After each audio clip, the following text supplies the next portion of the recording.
Ano po yun? Ha? Oo.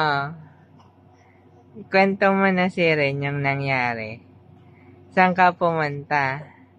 Ha? Ano? Ay, iyak na naman.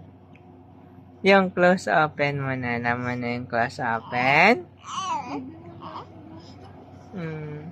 Walang gata si Mami. Paano yan?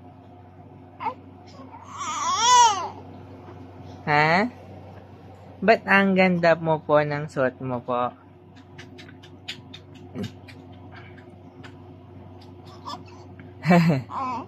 Oo.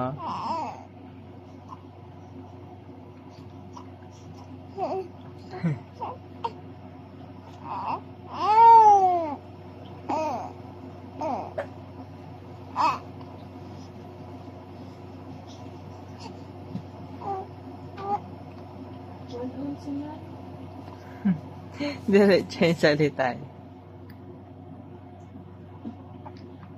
Kwento mo na. Kwento ka na. Ganon. Tapos ano pa nangyari?